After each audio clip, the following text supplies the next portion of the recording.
Hello, welcome to Thor Talk, the show all about Marvel's resident god of thunder, where I discuss Thor feats, battles, story arcs, villains, and more. On this episode of Thor Talk, we look at Thor number 704, in which Thor and Odin make a last stand against the seemingly unstoppable Mangog. All this and more on Thor Talk. I am Thor the Thunderer, son of Odin, prince of Asgard. I am an Avenger, and this world is under my protection.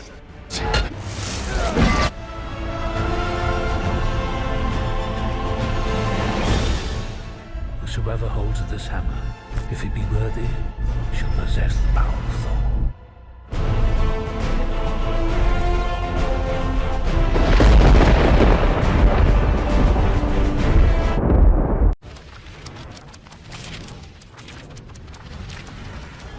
Thor number 704 was written by Jason Aaron and published in February of 2018. The story begins years ago, where a young Jane Foster is with her cancer-ridden mother as she lies dying. Then we return to the present, where Jane is now the one with cancer lying in a hospital bed. Her time using Mjolnir has hurt her, and if she uses it one more time, then she will die.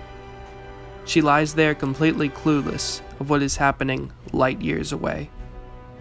In Asgardia, Mangog slams Thor into the ground, but Odin stabs the beast with Gungnir, causing him to scream and knock Odin aside. Thor leaps at Mangog, preparing to dig Jarnbjorn into his hide, but is knocked out of Asgardia by a massive orange fist. Thor calls for his goat, Toothgrinder, to come to his side, as Mangog stands over a bloodied Odin, lifting the Allfather's throne over him and crushing Odin with it. "Father, no!" Thor screams as he comes charging on Toothgrinder, and he smashes Mangog through several floors of Asgardia. Odin rises to his feet, blood-drenched and roaring, festooned with rage, wrathfully enraptured, a holy berserker storm of meat and metal. Oh, what a day to be a god. We depart this display of epic proportions as we flash back to Jane Foster in a hospital hallway, where Dr. Donald Blake solemnly greets her. He tells her that they did all they could, but her father is dead. Jane says her father was all the family she had left. In a current situation, Jane lies in a hospital bed, where she asked what happened to Thor. Roz Solomon tells Jane that he had to go home, but he left his friend to protect her. That friend is Thor's pet hellhound, Thori, who waits outside Jane's door. "No hammers allowed! Thori, murder all hammers! Are you a hammer?" There are no hammers in Asgardia either, but that does not stop Thor from blasting Mangog with lightning, which causes him to scream out in pain. He then buries Thor with his massive fist, as Freya watches helplessly. Loki appears behind her, telling her that she can do nothing to stop Mangog. All she can do is run. Loki says that he has come to take Freya to safety, but she slaps him. She's still angry that he stabbed her with a poison dagger that left her comatose. Loki says that if he wanted the dagger to kill her, it would have.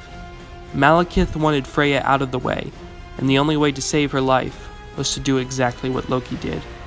Freya still refuses Loki's help, and Loki leaves the realm as Mangog uses Asgardia's controls to set it on a course to the sun, and destroys the controls so it cannot be stopped on its journey of death. Years ago, we find Jane in yet another hospital, in utter shock as Thor comes down offering his condolences. Jane slaps him, which actually hurts her hand more than Thor, and demands to know where Thor was. She says that her ex-husband Keith and her son Jimmy both died in a car accident, and she demands to know where the gods were when they died. Jane walks away in a huff as we return to Asgardia, now racing for the sun, with Mangog holding Thor, Odin, and Freya in a death grip. Back in the hospital, Jane overhears Roz Solomon saying that Asgardia is in danger, and she returns to her hospital room, while Thori is distracted with chasing down a repairman and his little hammer. Jane says that she would have beaten cancer were it not for Mjolnir, and she finally grabs the hammer, sealing her fate, as Thor asks why Jane would murder herself. Jane then appears behind Mangog, and the two prepare for Jane's last battle and her last moments of life. So it looks like Jane is finally going to die. Aaron has set up everything perfectly so that it is almost impossible for Jane to get out of this one. The title of the story literally says that she will die. Anything besides her death is lazy and sloppy writing, which we all know that Jason Aaron is not known for. What stood out to me the most for this particular issue is the death of Jane's ex-husband and son, who she previously abandoned, and I'm quite surprised that Jason Aaron didn't attempt to retcon her abandoning of her family by saying that they actually died and Jane didn't abandon them. She just told Blake that she divorced Keith. But Jane clearly says that Keith is her ex-husband, so she still abandoned them. Well, that's all for this episode of Thor Talk. If you want to keep up with Thor Talk and all Thor-related news, follow Thor Talk on Instagram at Thor Talk. You can also keep up with and support Thor Talk by simply subscribing. Once again, I'd like to formally state that all art and videos owned by its respected companies, and I own none of it. With that said, see you next time on Thor Talk, where... You'll behold in breathless wonder.